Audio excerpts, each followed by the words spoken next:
కథ కంచికి మనం ఇంటికి అనే నానుడి వినే ఉంటాం. అంటే అందరి కథలు కంచికే, అంటే అమ్మవారి పాదాల చెంతకే చేరుతాయి అని దాని అర్థం అయ్యి ఉండొచ్చు. అందరికీ నమస్కారం. వెల్కమ్ టు శరణాగతి.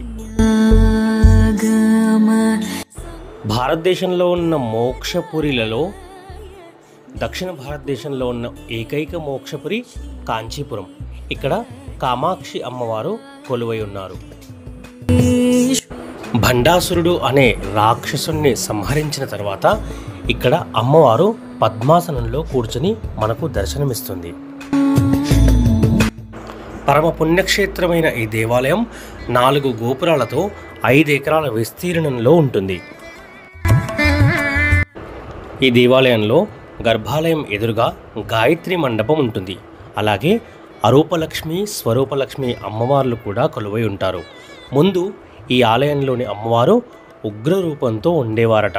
అమ్మవారిని శాంతపరచడానికి ఆదిగురువైన శ్రీ శంకరాచార్యులు శ్రీచక్ర యంత్రం ప్రతిష్ఠించారు.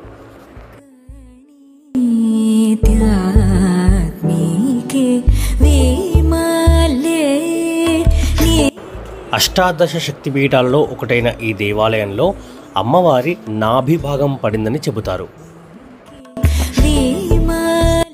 ఆలయ స్థల పురాణం తెలుసుకుంటే ఇక్కడ అమ్మవారు శివుడిని వివాహం చేసుకోవడానికి ఇసుకతో శివలింగాన్ని ప్రతిష్ఠించి ఆ శివలింగం దగ్గరే తపస్సు చేసిందట.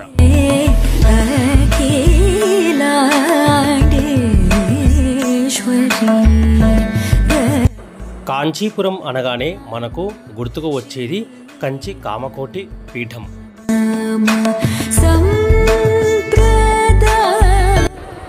ఈ మఠం సనాతన ధర్మంలో సన్యాసానికి ఎంత విలువ ఉందో సూచిస్తుంది. స్థాపించినప్పుడు కాంచీపురంలోనే ఉన్న ఈ కంచి కామకోటి పీఠం ఇప్పుడు దక్షిణ భారతదేశం అంతా వ్యాపించింది.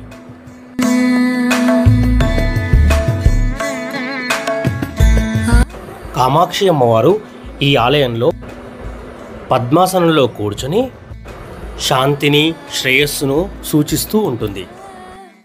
ఇలాంటి మరిన్ని దేవాలయాలకు సంబంధించిన వీడియోస్ కోసం శరణాగతి ఛానల్ని సబ్స్క్రైబ్ చేయండి.